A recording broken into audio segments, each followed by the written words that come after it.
आपका विश्वास बताता है कि आप पूरी ताकत के साथ जुट रही हैं। और ये तैयारी मैं फिर कह रहा हूं, ये तैयारी कोई 2 मार्च के बाद की तैयारी नहीं है, ये तैयारी आपकी पहले से है, क्योंकि आप ये एक एक चीज इतना आसानी से 15 दिन में नहीं कर रही हैं। लेकिन मैं एक बात और आपसे समझ, आपने उनकी कमजोरी बता दी, जरा आप ताकत बता दीजिए, उनकी ताकत क्या है। असदुद्दीन ओवैसी की ताकत भी आप बता दीजिए। क्या एक उनके भाई भी हैं अकबरुद्दीन ओवैसी, जरा उनकी भी ताकत आप बता दीजिए। भड़काऊ। हाँ जी, बता देंगे। दोनों भाइयों का सदियों से आ रहा है, उनके पुरखों से आ रहा है, पुरखों से भड़काऊ भाषण देना। कई बार पुलिस अरेस्ट भी कर चुके हैं इनके दादाजी को भी, जिस प्रकार के भड़काऊ भाषण देते हैं इनके पिताजी भी। ये लोग सिर्फ अनपढ़ मुसलमानों को, गरीब मुसलमानों को एक ही उम्मीद दिला रहे हैं। कभी कभी थोड़ा बहुत पढ़े हुए, जैसे कि 6वीं कक्षा पढ़ा हुआ है, वो 10वीं कक्षा फेल तक जब आ जाता है तो बहुत बड़ी पढ़ाई है उनके लिए ये बात। रिक्शा चलाने वाला बेचारा ऑटो तक पहुंचता है, बहुत बड़ी उनके लिए। कई साल, 30 साल 40 सालों में रिक्शा चलाने वाला ऑटो चला देता है, तो ये तरक्की क्या कहे, वाह।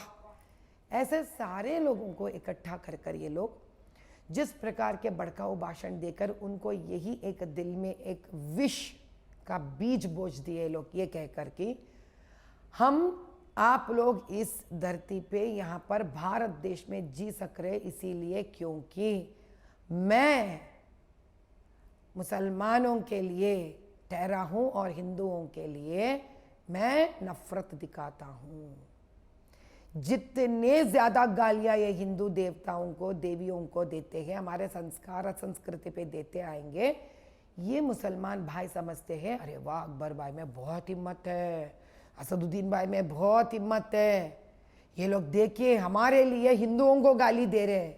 यह है इनकी राजनीति। इनकी राजनीति और एक भी है, औरत को दबा के रखना। क्योंकि अगर आपके यहाँ कोई बड़े हैं, क्योंकि यूपी है तो आपके यहाँ मुसलमान बड़े अच्छे पढ़े लिखे बहुत सारे ऐसे अच्छे सज्जन पुरुष भी हैं मुसलमानों में, उनसे आप पूछ लीजिए। जिस शरीयत के बारे में ये लोग आज बात कर रहे हैं, मुस्लिम पर्सनल लॉ में, जिसमें औरत को ट्रिपल तलाक या औरत को दबा के रखे हुए हैं, ये किसी, मेरे हिसाब से ये फतवा आलमगीरी से निकाला गया है। और बताइए फतवा आलमगीरी किसने लिखवाया है? औरंगजेब ने लिखवाया है। कैसे लिखवाया औरंगजेब ने?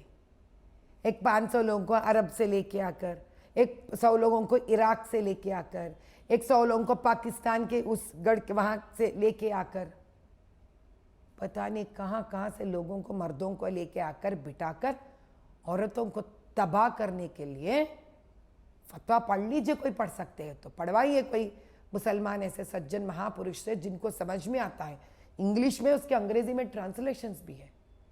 आप जितने चाहिए उतने औरतों को शादी कर लीजिए, औरतों को दबा कर रखिए, कुचल कर रखिए, उनको कोई भी हक नहीं देना। ये तो फतवा आलमगीरी से निकला है ना, इसको मानते हैं लोग। जाके 21वीं सेंचुरी में, 21वीं शताब्दी में इतना तरक्की कर कर आगे निकल जा रही है। सऊदी अरेबिया में खुद लोग मान रहे हैं कि औरत को मिस सऊदी अरेबिया बनना चाहिए। आप ऐसे बात करते हो कि निकाह रखकर आप वोट डालने जाकर अपना सूरत दिखाना नहीं चाहते हो, तो वो वोटर आईडी कार्ड कैसा बना लिया आपने बिना सूरत दिखाए? वो आधार कार्ड कैसा बना लिया आपने बिना सूरत दिखाए? अब मैं ये बात पूछती हूं तो मैं बदनाम कर रही हूं? अच्छा, आप मुझे और एक बात बताइए, सारा भारत देश में क्या लेडीज गए क्या फोटोग्राफर्स आधार कार्ड का फोटो खिंचाने के लिए, खींचने के लिए? बताइए आप, ये सवाल के पास अगर जवाब है तो आप। पूरे मुसलमान 70 करोड़, क्या मुसलमान औरतों का फोटो सिर्फ मुसलमान लेडी ही खींची थी क्या आधार कार्ड बनाने के लिए, वोटर आईडी बनाने के लिए?